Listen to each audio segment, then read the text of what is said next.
Hello, good afternoon. Buenas tardes. Hola. So for today, hanapin namin or pupuntahan namin yung mga lugar na hindi pa namin napupuntahan.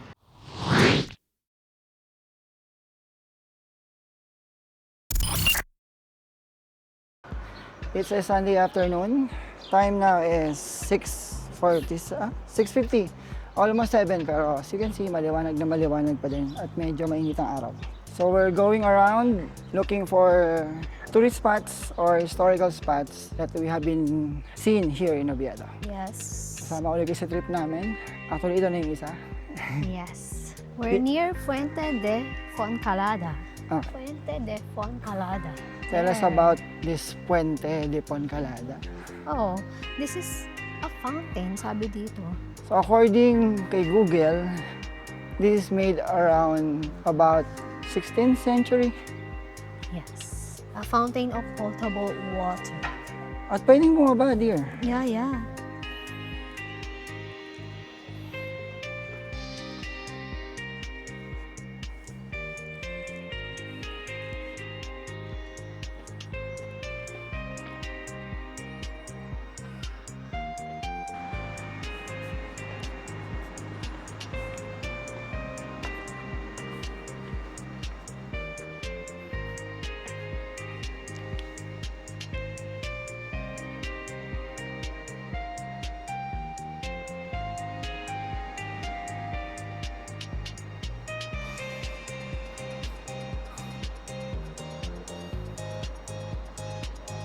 Imagine we're standing here. It's like, we're back in the Roman times.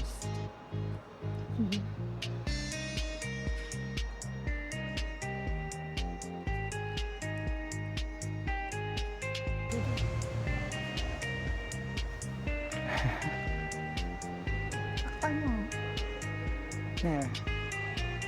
And look, we're in the middle of the city.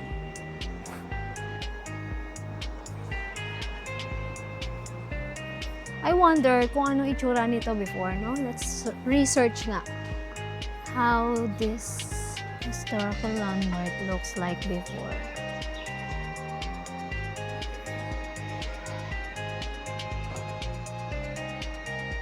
Electric fan here is almost 30 euro. Aha. Yung maliit, magkano? Walang price. Ay, ayun. I don't know. Wala. I cannot see the price. Plancha, 75 euro. Mahal, no?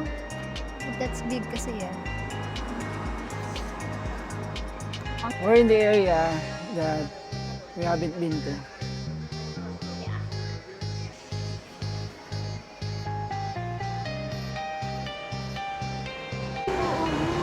Vetusta. Vetusta.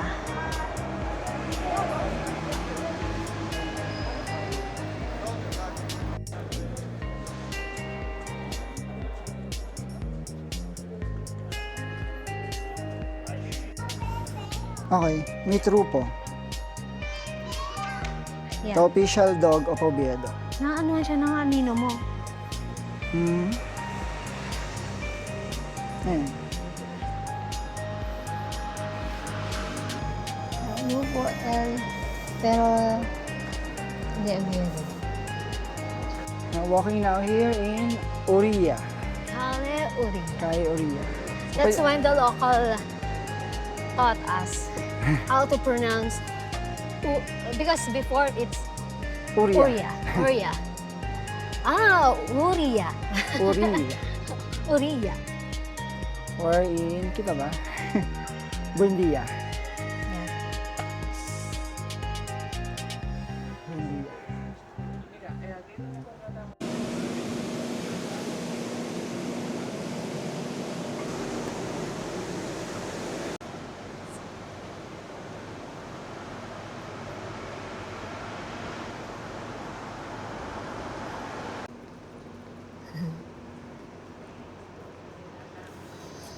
Okay, we're resting here. So, mag-aaral tayo ng Spanish ngayon. We're not sure if you already know, but the word kamusta or kumusta came from the word. ¿Cómo está? So, it ¿Cómo means, how are you? Yes. Alright.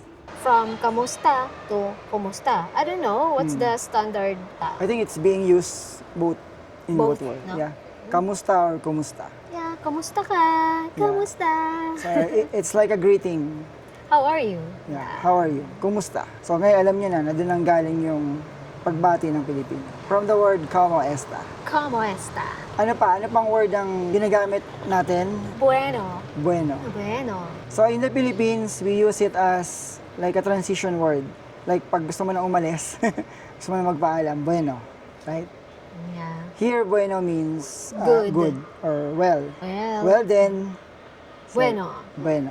Parang we used to hear that with with our neighbor. Bueno, when it's time to say goodbye. Yes. Bueno. So same in the Philippines, we use that as like that, transition word. Another one is aber. Aber. In the Right. Philippines, it's like you're challenging someone. Aber, sige nga. Aber. Aber. Here it's two words. Yeah. Aber. A. A space V-E-R. Yeah. Yeah, it means Aber. let's see. Let's see. Yeah, aber. Aber. But of course, since kinuha na natin siya as our own words in the Philippines, aber. One word na lang siya. I remember si mama, no? Pag pag pinapagalita kami, aber? Aber? Aber. Let's see. Yeah. Di ba? Ang dami nating naman Pero na word. here, they use that in conversation. Aber. No? Yeah, aber. Not like in the Philippines. It's common to use that parang pag nag-challenge ka ng Aber. Aber.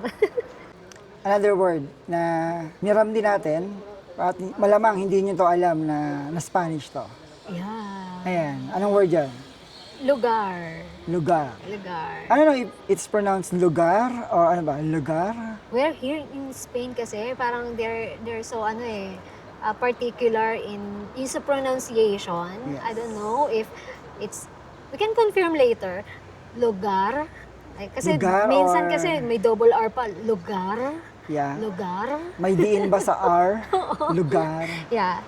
We're going But to it's- learn that. Yeah. But it's the same meaning, right? Yes, it's also A place. yes, An a area. place or location, yes. May bakanteng lugar. Lugar. Yeah. Alam ko sa ano ba 'yon? Sa Davao ba 'yon? Sa lugar lang or sa Iloilo? I don't know. Pagpapara no sa lugar lang. I remember. Dun sa lugar nila Jopay. Shout out Jopay. It's Iloilo, no? Yes, sa Iloilo. Yeah, sa lugar lang. Yeah, sa lugar lang. Para po. Kasi dun sa part na yun, hindi na naintindihan yung para. Yeah. So sa pagpapara lugar ka, sa lugar lang, di ba? So now you know, or now we know that is still, borrowed from Spanish language. lang. Yes. And still being used here in Spain. Yup. Almost 30% of our Tagalog words in the Philippines is borrowed from Spanish language. So for example, ano yung mga Spanish language, Spanish words? I know, alam nila to. Mm. Simple lang kasi siya. Like, mesa Mhm. means table.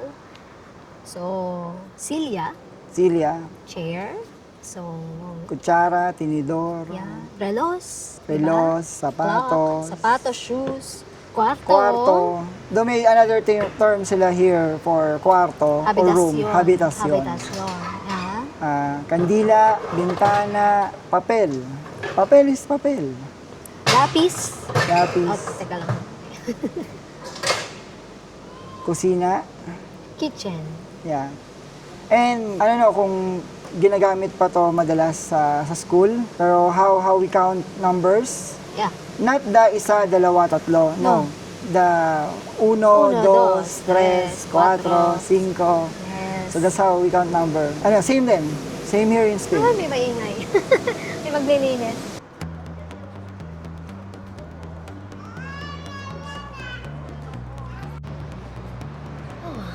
Yeah, 5 months ago, you were there. We were here. We were lost. Oh, daanan to ng sasakyan yung dinadaanan natin. Wala lang. Video ko lang.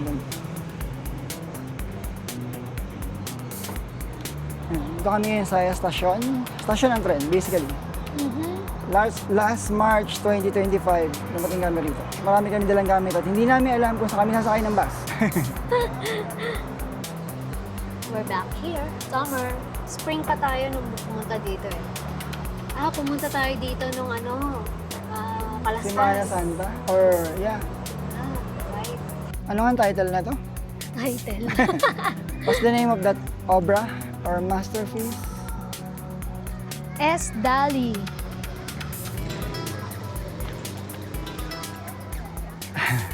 Ay, sorry. Ganun pala. Very lively playground. Oh, daming bata dito. Normal here in Spain. Maraming park, Yes. And playground. playgrounds. Swerte ng mga bata. Kung kakahiya kasi kung maglalaro din tayo. Siguro kapag wala masyadong bata. Kasi baka mamaya sabihin, nagawan nyo kami.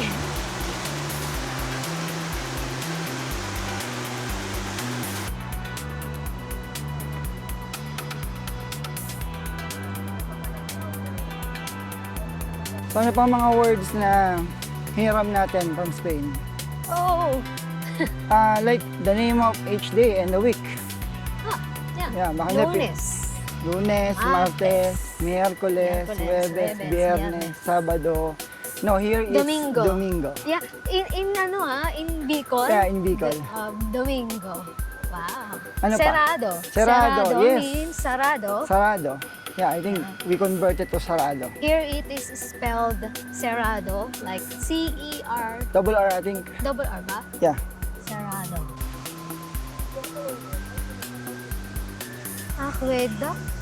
Aqueducto ba yan? Aqueducto de los Pilares. So according kay Google, this is built around 16th centuries. 1534. 1534? The aqueduct was completed in 1599 and supplied Oviedo with water drawn from Pules, Bu, Naranco, and Vitoria for 3 Oh. centuries. Ang galing. So kinopya nila yung Roman way ng paggawa ng tubig, no?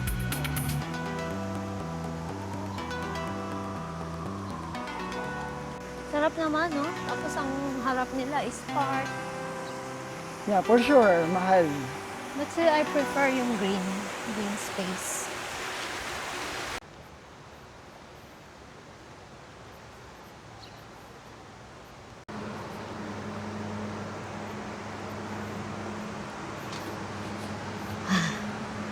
Okay. Parang mas maganda yung view pag dito kaysa dito kasi ano siya eh.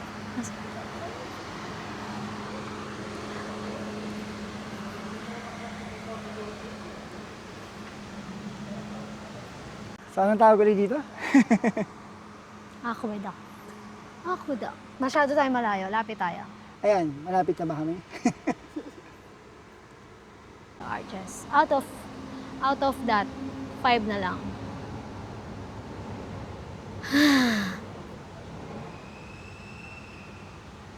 Try natin ngayon i-recite.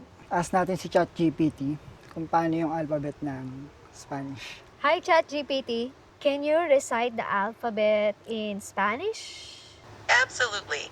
Here we go. A, B, C, D, E, F, G, H, I, J, L, M, N, O, P, Q, R, S, T, U, V, W, X, Y, Z. Can you recite it slowly? Of course, I can do that. Here we go. Nice and slow. A, B, C, D, E, F, G, H, I, J, L, M, N, O, P, Q, R, S, T, U, V, W, X, Y, Z. Okay. May seta na siya ngayon. Dati wala. Okay, thank you. A, B, C, D, E, F, F, G, ano sunod sa G? H, H, H, H, I, I, E, J, K, L, M, N, Ñ, O, P, Q, R, S, T, S. U, Saan ba? S, T, U, W, ano ba? U, V, B, U, B, o pala, sorry. Yung V is U, B. Mhm. Then, W, W, B,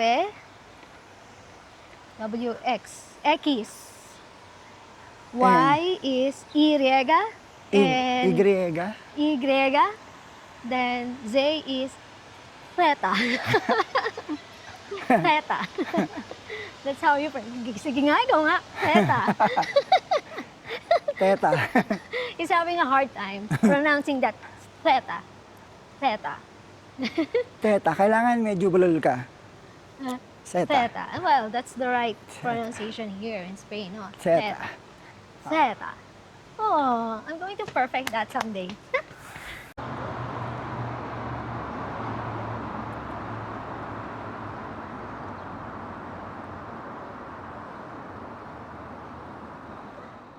And that's for today's video. So if you like more contents like this, Please like, share, and subscribe see you again. in our next adventure. Hasta luego. Hasta luego. Hasta luego.